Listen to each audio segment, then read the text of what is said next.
Algumas informações que são interessantes da gente implantar nesse primeiro momento. Fazer uma reunião semanal.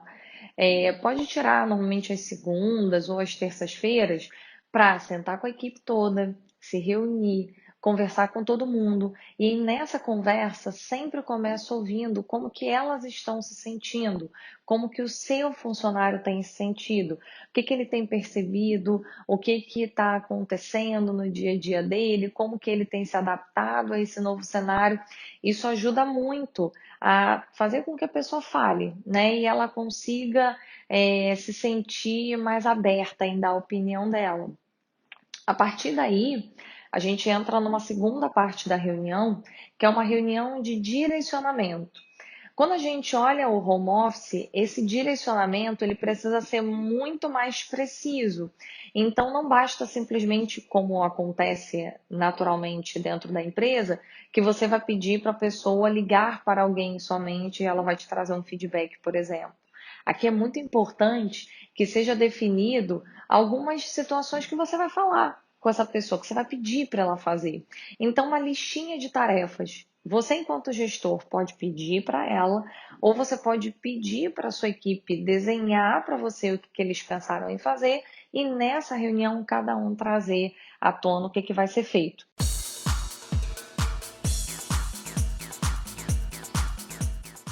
Estimular a equipe nesse momento que a gente vive hoje é super interessante. Como que você pode fazer isso então? Como é que a gente pode provocar?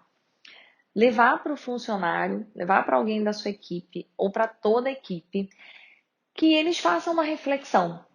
O que poderia ser melhor? O que a gente já faz hoje, mas que poderia ser muito melhor do que o que a gente tem feito até então? Abrir para esse cenário vai ajudar a sua equipe a pensar em coisas novas, a pensar em, poxa, será que o processo tal não poderia ser melhor? Será que a gente não poderia oferecer enquanto área um relatório que funcione melhor?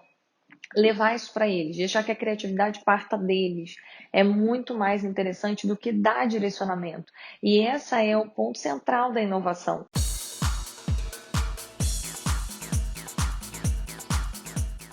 O quanto você tem sido transparente com a equipe? O quanto que você tem efetivamente provocado as pessoas a olhar e falar o que elas pensam? E você também, por outro lado, poder falar o que você pensa e ser transparente. A gente vive uma era que as pessoas elas precisam dessa comunicação clara e elas precisam se sentir à vontade, sabendo que a empresa ela foi muito clara com ela desde o primeiro ponto. Então, como que eu faço com que a minha equipe, em ambientes de incerteza, produza e chegue em bons resultados, vai ser sempre usando da transparência e da boa comunicação. Então, por que a comunicação e a transparência elas são tão primordiais nesse ponto? Quando a gente olha no nível estratégico da empresa, eu preciso que a empresa continue produzindo. Eu preciso que as pessoas elas não fiquem numa inércia, numa paralisia, com medo de ter algum tipo de demissão, ou com medo do cenário mudar, ou com medo dela não estar sendo muito bem avaliada, mas ela não saber porque ela não tem esse feedback.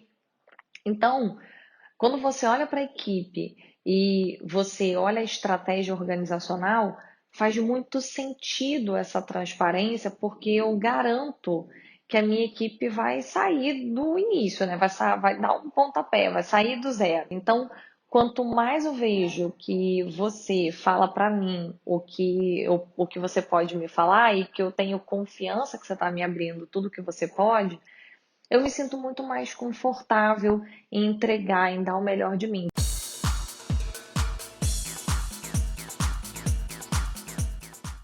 Eu queria trazer uma dica para você que eu acho bem interessante, que é metodologias ágeis. O que que é a metodologia ágil? Metodologia ágil, ela começou porque se entendeu que é muito difícil a gente ter um planejamento de longo prazo diante do cenário que a gente vive hoje. O primeiro conceito é o conceito de Scrum. O Scrum ele nasce como uma gestão de rotina, gestão de tarefas. Então, como que eu pego e consigo acompanhar dia a dia a minha equipe para que a minha equipe ela seja produtiva no dia a dia? Tem a metodologia Lean, que eu recomendo muito ser usada hoje em dia, ainda mais na situação atual, que a gente está vivendo mudanças a todo dia, que é uma metodologia para revisão de processo. E ele parte da seguinte conceituação, o seguinte escopo: você avaliar o seu processo, então escolher um processo, entender qual é o impacto que esse processo tem dentro da empresa, dentro das estratégias de negócio e qual é o gargalo que vocês hoje já encontram nesse processo. Ele demora? Ele depende de muitas áreas? Os relatórios que precisam ser feitos para o processo, eles são longos, eles são imprecisos. Então, avaliar, escolher um processo, qual é o impacto dele para a organização, quais são os gargalos que ele tem. A partir daí, aproveitar essa oportunidade que a gente está vivendo de revisão do que está acontecendo no mundo para olhar todo esse processo e ver o que, que a gente pode melhorar. Por último, então, vem a parte de gestão estratégica. Na gestão estratégica fica então o design thinking. O design thinking ele parte do princípio que qual é a necessidade real do meu cliente? E aí você pode avaliar na sua equipe se hoje o seu cliente é um cliente externo, é alguém que compra o produto ou o serviço da sua empresa, ou se no seu caso o cliente é uma pessoa interna, ou seja, o cliente é outro funcionário, é um outro departamento. E aí parte do princípio de ir lá, entender a fundo qual é a necessidade que essa outra área tem ou que esse cliente tem.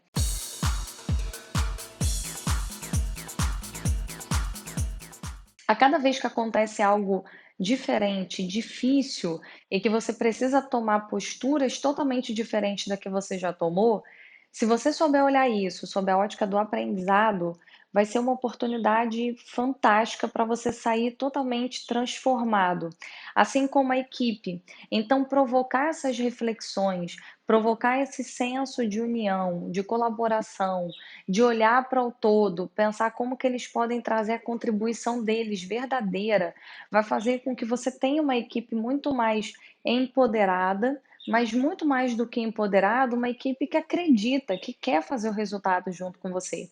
Então, tem como sim a gente extrair excelentes oportunidades e aprendizados e que cenários difíceis, como o cenário que a gente vive hoje com o coronavírus, mas qualquer cenário que a gente viva no nosso dia a dia e que nos desafie, que ele seja uma oportunidade para a gente refletir, para a gente aprender, para a gente crescer e para a gente sempre lembrar do que é valor para a gente.